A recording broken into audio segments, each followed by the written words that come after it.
Capítulo 10. El despertar de Europa. La misteriosa desaparición de Lutero despertó consternación en toda Alemania, y por todas partes se oían averiguaciones acerca de su paradero. Circulaban los rumores más descabellados, y muchos creían que había sido asesinado.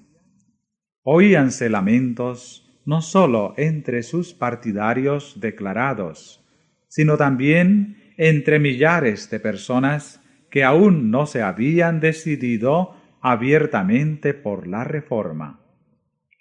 Muchos se comprometían por juramento solemne a vengar su muerte.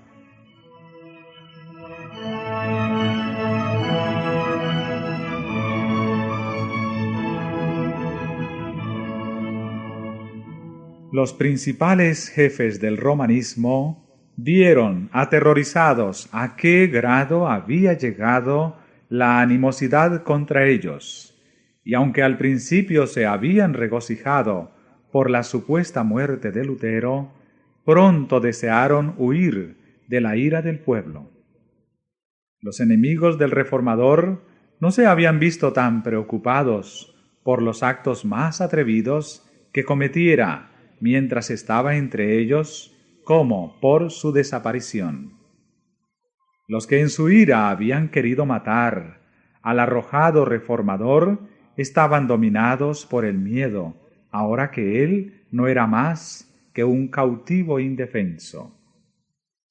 El único medio que nos queda para salvarnos, dijo uno, consiste en encender antorchas e ir a buscar a Lutero por toda la tierra, para devolverle a la nación que le reclama. El edicto del emperador parecía completamente ineficaz. Los legados del Papa se llenaron de indignación al ver que dicho edicto llamaba menos la atención que la suerte de Lutero.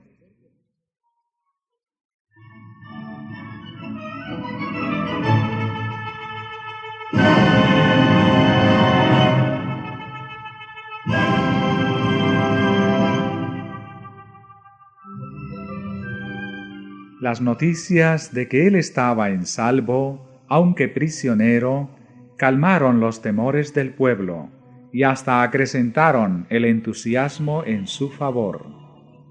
Sus escritos se leían con mayor avidez que nunca antes. Un número siempre creciente de adeptos se unía a la causa del hombre heroico que frente a desventajas abrumadoras defendía la palabra de Dios. La Reforma iba cobrando constantemente fuerzas. La semilla que Lutero había sembrado brotaba en todas partes. Su ausencia realizó una obra que su presencia no habría realizado.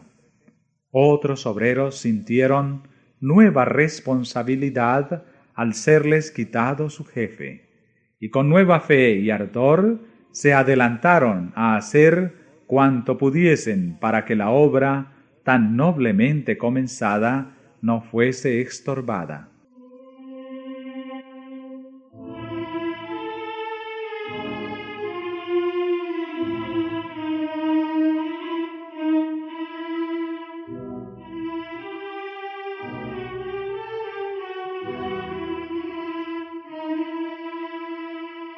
Satanás, empero, no estaba ocioso. Intentó lo que ya había intentado en otros movimientos de reforma, es decir, engañar y perjudicar al pueblo dándole una falsificación en lugar de la obra verdadera. Así como hubo falsos cristos en el primer siglo de la Iglesia cristiana, así también se levantaron falsos profetas en el siglo XVI.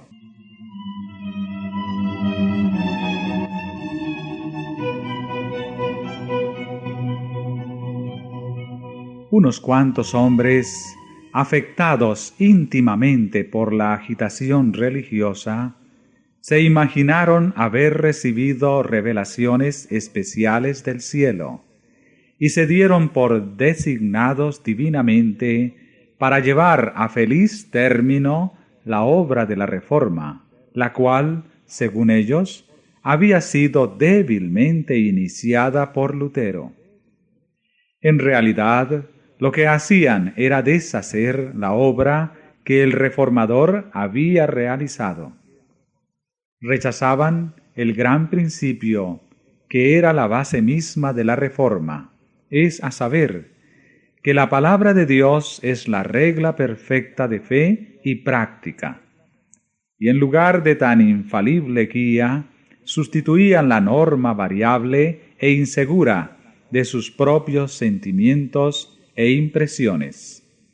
Y así, por haberse despreciado al único medio seguro de descubrir el engaño y la mentira, se le abrió camino a Satanás para que a su antojo dominase los espíritus.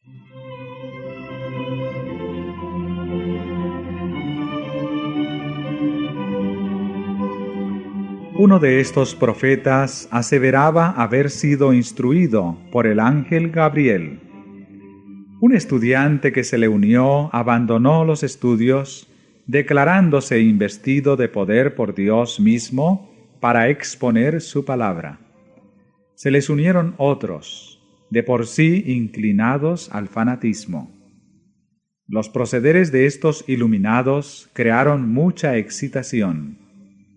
La predicación de Lutero había hecho sentir al pueblo en todas partes la necesidad de una reforma, y algunas personas de buena fe se dejaron extraviar por las pretensiones de los nuevos profetas.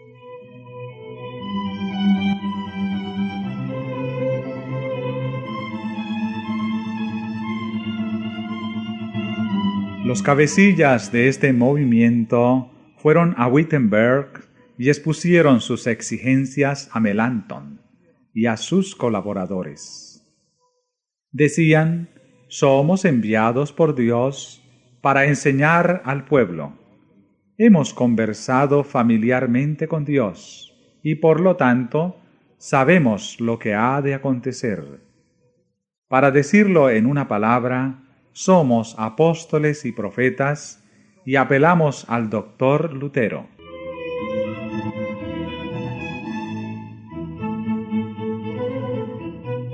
Los reformadores estaban atónitos y perplejos.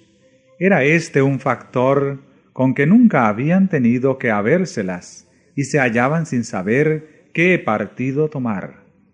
Melanchthon dijo: hay en verdad espíritus extraordinarios en estos hombres, pero ¿qué espíritus serán? Por una parte debemos precavernos de contristar el Espíritu de Dios y por otra de ser seducidos por el espíritu de Satanás. Pronto se dio a conocer el fruto de toda esta enseñanza. El pueblo fue inducido a descuidar la Biblia o a rechazarla del todo. Las escuelas se llenaron de confusión. Los estudiantes, despreciando todas las sujeciones, abandonaron sus estudios y se separaron de la universidad. Los hombres que se tuvieron a sí mismos por competentes para reavivar y dirigir la obra de la Reforma, lograron sólo arrastrarla al borde de la ruina. Los romanistas, recobrando confianza, exclamaban alegres: un esfuerzo más y todo será nuestro.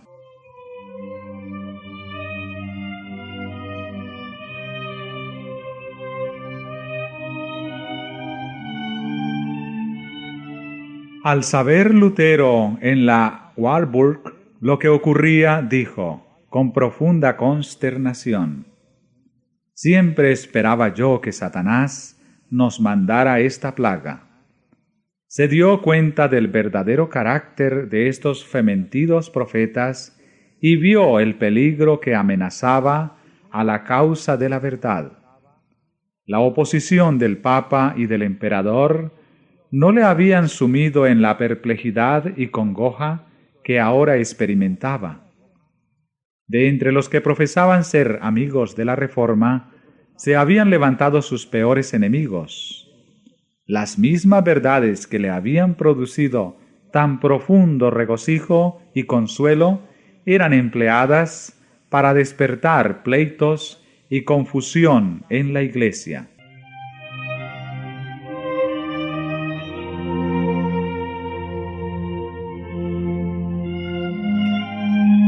En la obra de la Reforma, Lutero había sido impulsado por el Espíritu de Dios y llevado más allá de lo que pensara. No había tenido el propósito de tomar tales resoluciones ni de efectuar cambios tan radicales. Había sido solamente instrumento en manos del poder infinito. Sin embargo, temblaba a menudo por el resultado de su trabajo. Dijo una vez: «Si yo supiera que mi doctrina hubiera dañado a un ser viviente, por pobre y oscuro que hubiera sido, lo que es imposible, pues ella es el Evangelio mismo, hubiera preferido mejor morir 10 veces antes que negarme a retractarme».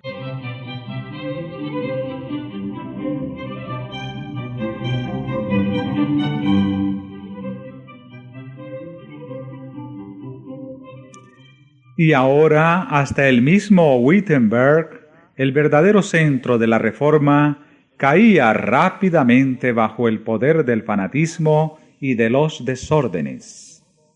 Esta terrible situación no era efecto de las enseñanzas de Lutero, pero no obstante, por toda Alemania, sus enemigos se la achacaban a él. Con el ánimo deprimido, preguntábase a veces a sí mismo: ¿será posible que así remate la gran obra de la Reforma? Pero cuando hubo orado fervientemente al respecto, volvió la paz a su alma. «La obra no es mía sino tuya», decía él, «y no consentirás que se malogre por causa de la superstición o del fanatismo». El solo pensamiento de seguir apartado del conflicto en una crisis tal le era insoportable, de modo que decidió volver a Wittenberg.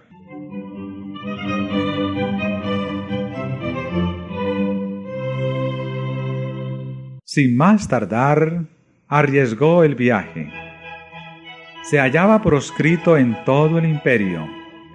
Sus enemigos tenían libertad para quitarle la vida, y a sus amigos les era prohibido protegerle. El gobierno imperial aplicaba las medidas más rigurosas contra sus adherentes, pero vio que peligraba la obra del Evangelio, y en el nombre del Señor se adelantó sin miedo a combatir por la verdad.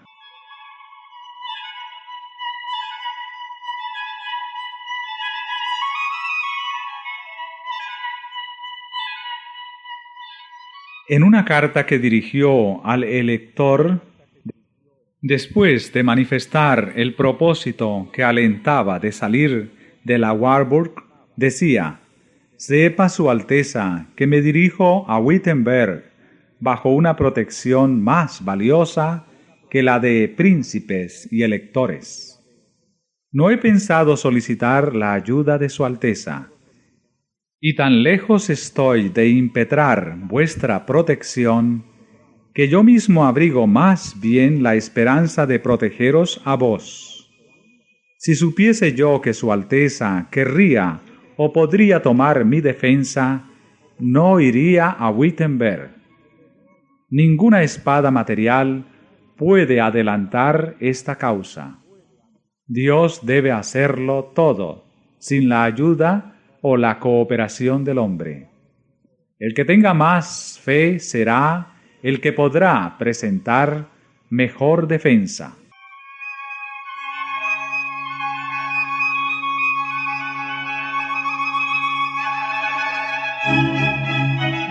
En una segunda carta que escribió, camino de Wittenberg, añadía Lutero: heme aquí, dispuesto a sufrir la reprobación de su Alteza y el enojo del mundo entero. ¿No son los vecinos de Wittenberg mi propia grey? ¿No los encomendó Dios a mi cuidado? ¿Y no deberé, si es necesario, dar mi vida por amor de ellos? Además, temo ver una terrible revuelta en Alemania, que ha de acarrear a nuestro país el castigo de Dios.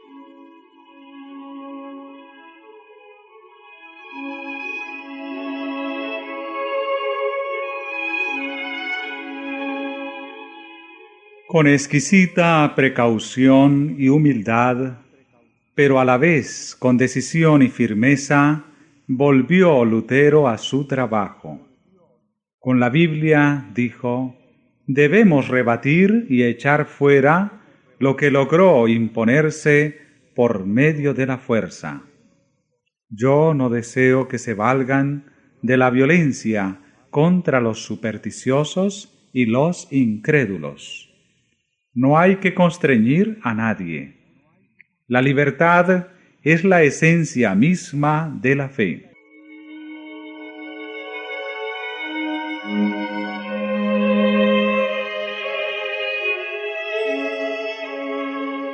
Pronto se supo por toda Wittenberg que Lutero había vuelto y que iba a predicar.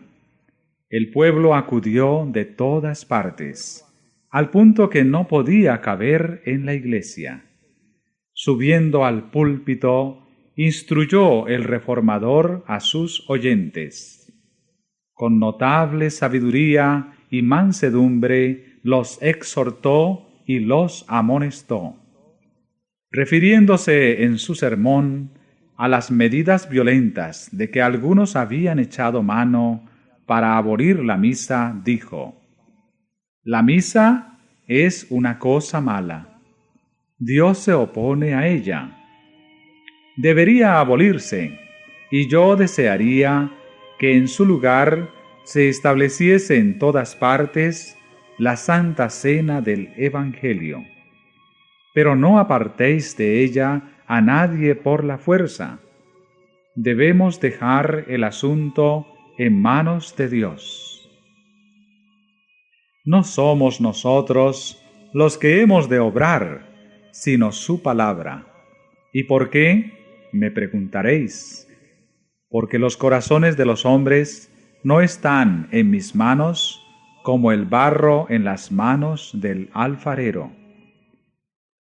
Tenemos derecho de hablar, pero no tenemos derecho de obligar a nadie. Prediquemos y confiemos lo demás a Dios. Si me resuelvo a hacer uso de la fuerza, ¿qué conseguiré? Fingimientos, formalismo, ordenanzas humanas, hipocresía. Pero en todo esto no se hallará sinceridad de corazón, ni fe, ni amor. Y donde falte esto, todo falta. Y yo no daría ni una paja por celebrar una victoria de esta índole. Dios puede hacer más mediante el mero poder de su palabra que vosotros y yo y el mundo entero con nuestros esfuerzos unidos. Dios sujeta el corazón, y una vez sujeto, todo está ganado.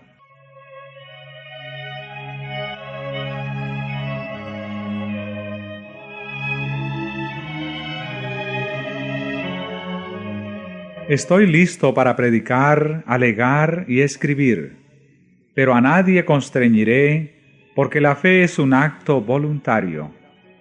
Recordad todo lo que ya he hecho.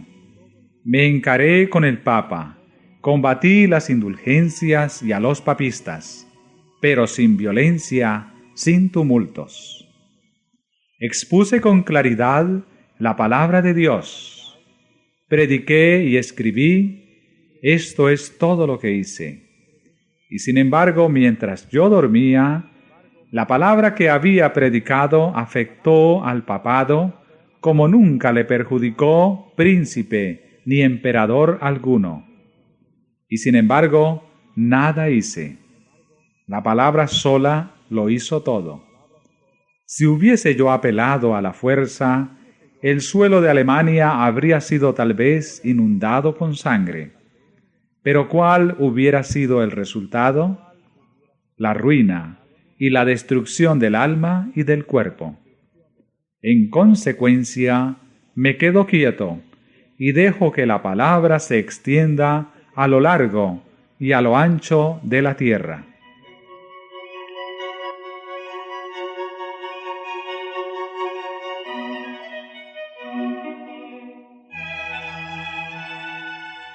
Por 7 días consecutivos predicó Lutero a las ansiosas muchedumbres.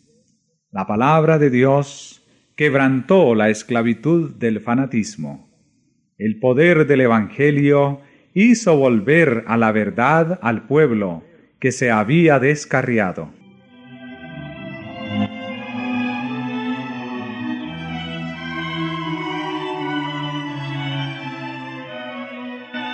Lutero no deseaba verse con los fanáticos cuyas enseñanzas habían causado tan grave perjuicio. Harto los conocía por hombres de escaso juicio y de pasiones desordenadas, y que, pretendiendo ser iluminados directamente por el cielo, no admitirían la menor contradicción, ni atenderían a un solo consejo, ni a un solo cariñoso reproche. Arrogándose la suprema autoridad, exigían de todos que, sin la menor resistencia, reconociesen lo que ellos pretendían. Pero como solicitasen una entrevista con él, consintió en recibirlos y denunció sus pretensiones con tanto éxito que los impostores se alejaron en el acto de Wittenberg.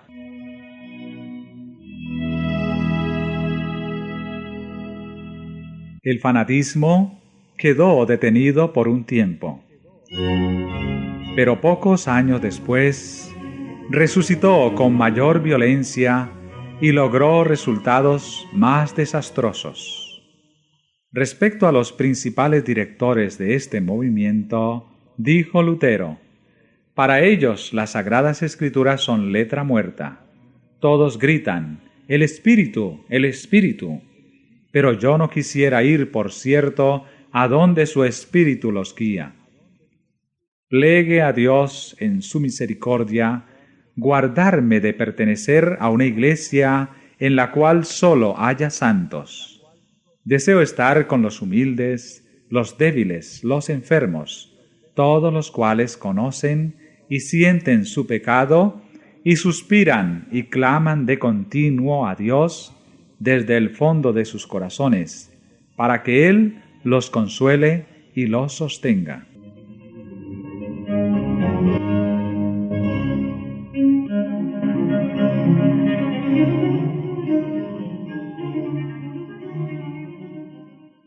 Tomás Munzer, el más activo de los fanáticos, era hombre de notable habilidad que, si la hubiese encauzado debidamente, habría podido hacer mucho bien, pero desconocía aún los principios más rudimentarios de la religión verdadera.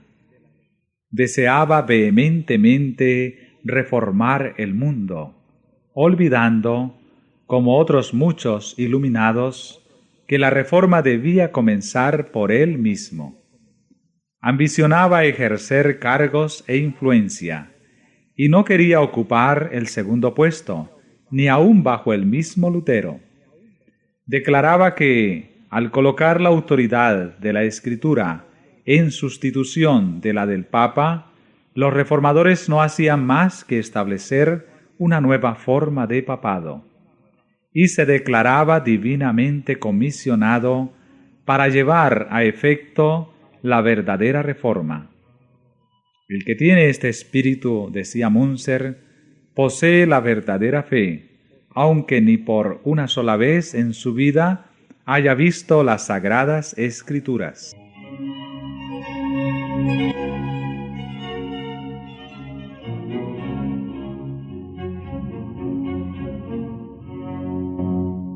Los maestros del fanatismo se abandonaban al influjo de sus impresiones y consideraban cada pensamiento y cada impulso como voz de Dios.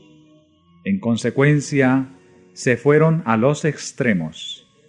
Algunos llegaron hasta quemar sus Biblias, exclamando: «La letra mata, el espíritu es el que da vida». Las enseñanzas de Münzer apelaban a la afición del hombre a lo maravilloso y de paso daban rienda suelta a su orgullo al colocar en realidad las ideas y las opiniones de los hombres por encima de la palabra de Dios. Millares de personas aceptaban sus doctrinas. Pronto llegó a condenar el orden en el culto público y declaró que obedecer a los príncipes era querer servir a Dios y a Belial.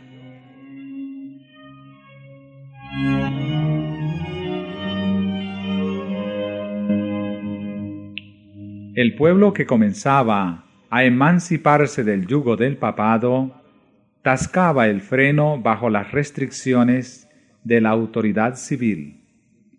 Las enseñanzas revolucionarias de Münzer, con su presunta aprobación divina, los indujeron a sublevarse contra toda sujeción y a abandonarse a sus prejuicios y a sus pasiones. Siguiéronse las más terribles escenas de sedición y contienda, y los campos de Alemania se empaparon de sangre.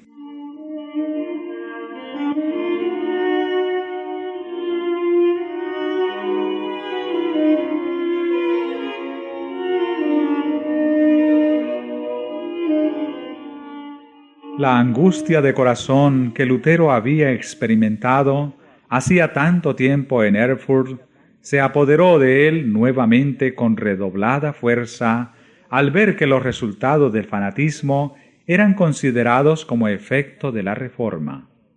Los príncipes papistas declaraban, y muchos estaban dispuestos a dar crédito al aserto, que la rebelión era fruto legítimo de las doctrinas de Lutero.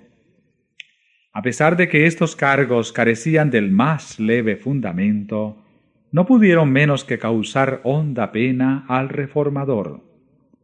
Parecíale insoportable que se deshonrase así la causa de la verdad, identificándola con tan grosero fanatismo.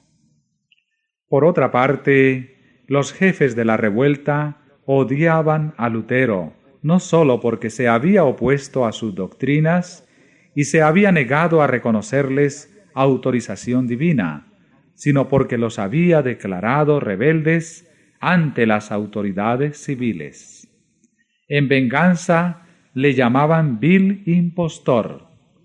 Parecía haberse atraído la enemistad tanto de los príncipes como del pueblo.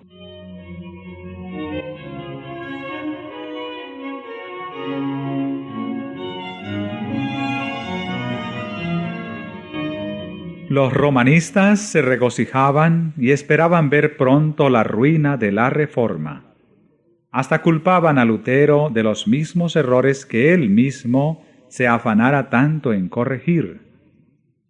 El partido de los fanáticos, declarando falsamente haber sido tratados con injusticia, logró ganar la simpatía de mucha gente y, como sucede con frecuencia con los que se inclinan del lado del error, fueron pronto aquellos considerados como mártires.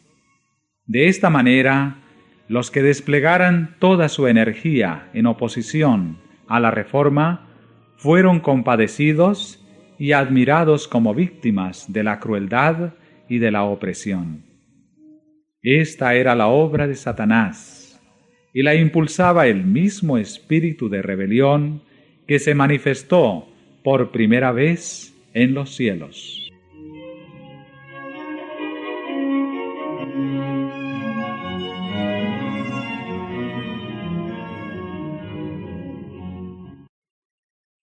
Satanás procura constantemente engañar a los hombres y les hace llamar pecado a lo que es bueno, y bueno a lo que es pecado. ¿Y cuánto éxito ha tenido su obra? ¿Cuántas veces se critica a los siervos fieles de Dios porque permanecen firmes en defensa de la verdad? Hombres que solo son agentes de Satanás reciben alabanzas y lisonjas, y hasta pasan por mártires, en tanto que otros que debieran ser considerados y sostenidos por su fidelidad a Dios, son abandonados y objeto de sospecha y de desconfianza.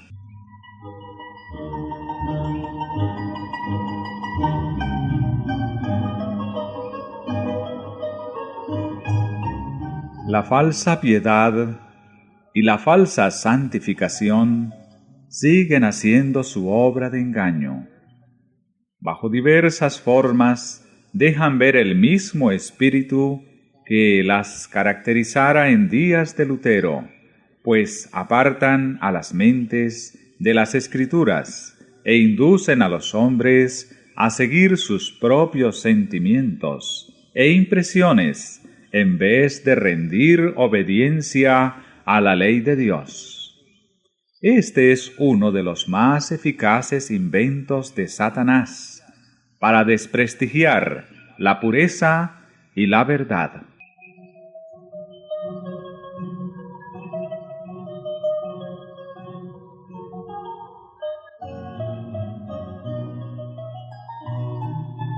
Denodadamente defendió Lutero el Evangelio contra los ataques de que era objeto desde todas partes.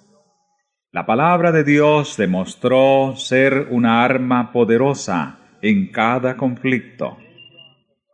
Con ella combatió el reformador la usurpada autoridad del Papa y la filosofía racionalista de los escolásticos, a la vez que se mantenía firme como una roca contra el fanatismo que pretendía aliarse con la Reforma.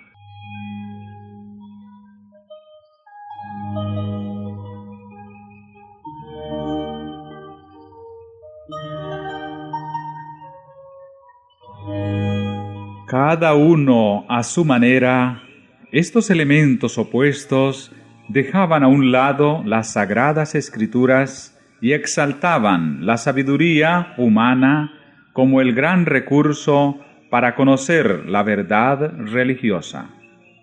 El racionalismo hace un ídolo de la razón y la constituye como criterio religioso. El romanismo, al atribuir a su soberano pontífice una inspiración que proviene en línea recta de los apóstoles y continúa invariable al través de los tiempos, da amplia oportunidad para toda clase de extravagancias y corrupciones que se ocultan bajo la santidad del mandato apostólico. La inspiración a que pretendían Munzer y sus colegas no procedía sino de los desvaríos de su imaginación, y su influencia subvertía toda autoridad humana o divina. El cristianismo recibe la palabra de Dios como el gran tesoro de la verdad inspirada y la piedra de toque de toda inspiración.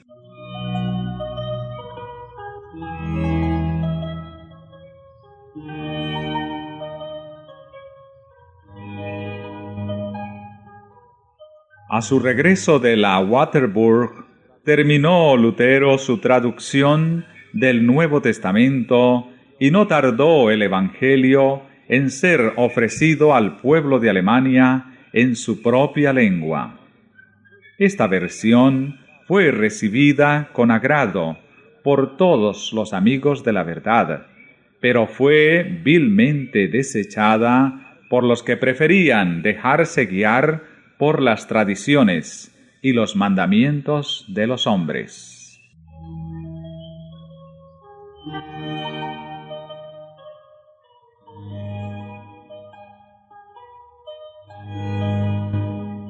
Se alarmaron los sacerdotes al pensar que el vulgo iba a poder discutir con ellos los preceptos de la palabra de Dios y descubrir la ignorancia de ellos.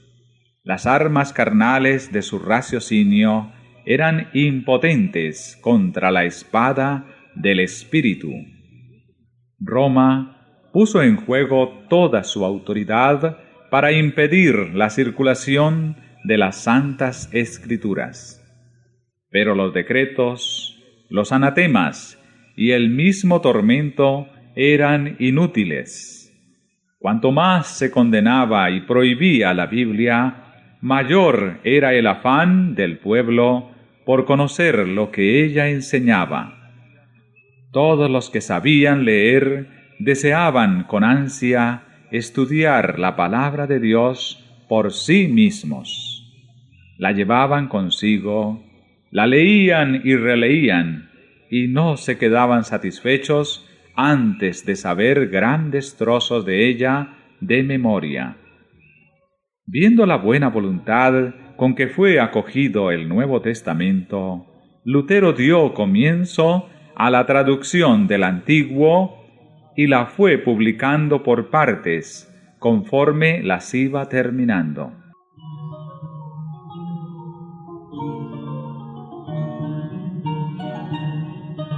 Sus escritos tenían aceptación en la ciudad y en las aldeas.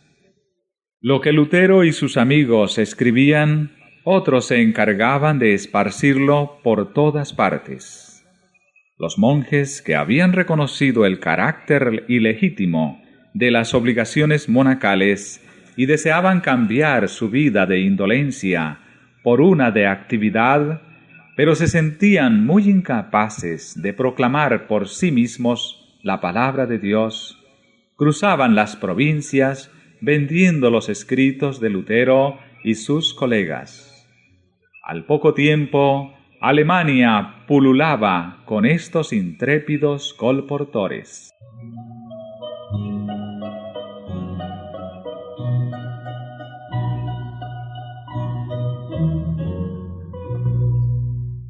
Estos escritos eran estudiados con profundo interés por ricos y pobres, por letrados e ignorantes.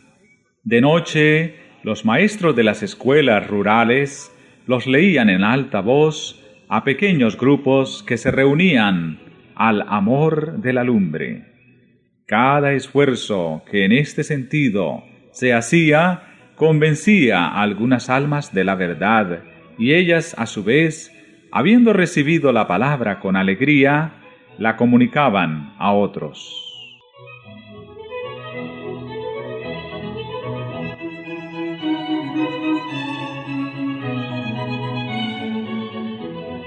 Así se cumplían las palabras inspiradas. La entrada de tus palabras alumbra, a los simples les da inteligencia. El estudio de las Sagradas Escrituras producía un cambio notable en las mentes y en los corazones del pueblo. El dominio papal les había impuesto un yugo férreo que los mantenía en la ignorancia y en la degradación. Con escrúpulos supersticiosos observaban las formas, pero era muy pequeña la parte que la mente y el corazón tomaban en los servicios. La predicación de Lutero, al exponer las sencillas verdades de la palabra de Dios, y la palabra misma, al ser puesta en manos del pueblo, despertaron sus facultades aletargadas, y no sólo purificaban y ennoblecían la naturaleza espiritual, sino que daban nuevas fuerzas y vigor a la inteligencia.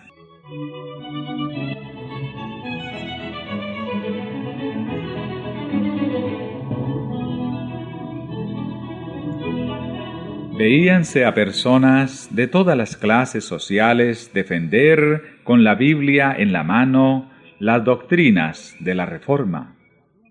Los papistas, que habían abandonado el estudio de las Sagradas Escrituras, a los sacerdotes y a los monjes, les pidieron que viniesen en su auxilio a refutar las nuevas enseñanzas. Empero, ignorantes de las Escrituras y del poder de Dios, monjes y sacerdotes fueron completamente derrotados por aquellos a quienes habían llamado herejes e indoctos.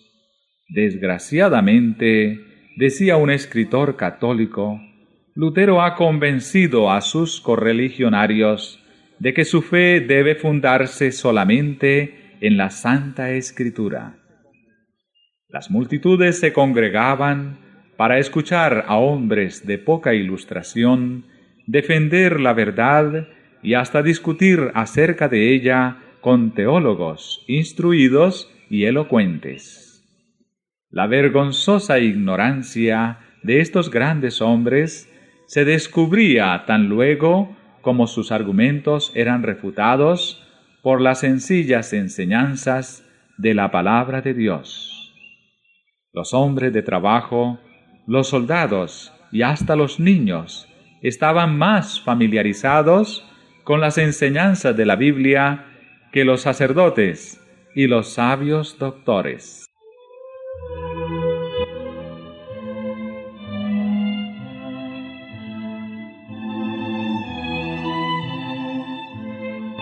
El contraste entre los discípulos del Evangelio y los que sostenían las supersticiones papales no era menos notable entre los estudiantes que entre las masas populares.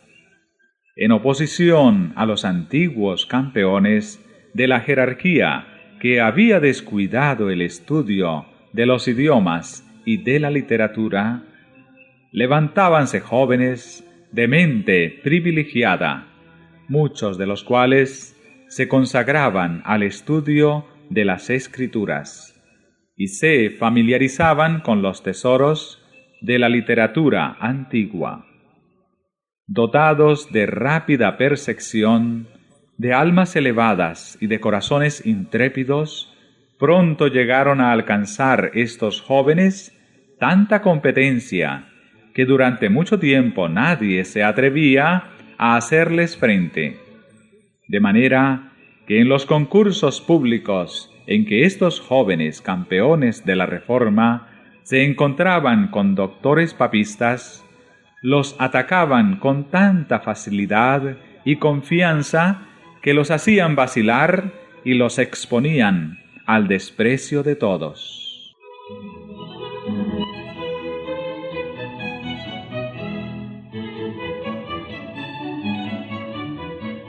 Cuando el clero se dio cuenta de que iba menguando el número de los congregantes, invocó la ayuda de los magistrados y por todos los medios a su alcance procuró atraer nuevamente a sus oyentes. Pero el pueblo había hallado en las nuevas enseñanzas algo que satisfacía las necesidades de sus almas, y se apartaban de aquellos que por tanto tiempo les habían alimentado con las cáscaras vacías de los ritos supersticiosos y de las tradiciones humanas.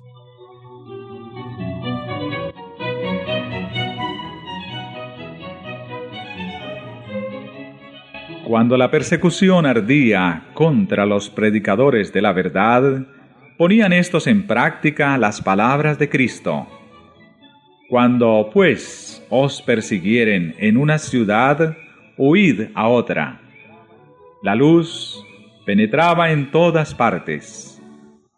Los fugitivos hallaban en algún lugar puertas hospitalarias que les eran abiertas, y morando allí, predicaban a Cristo, a veces en la iglesia, o, si se les negaba ese privilegio, en casas particulares o al aire libre. Cualquier sitio en que hallasen un oyente, se convertía en templo. La verdad, proclamada con tanta energía y fidelidad, se extendía con irresistible poder.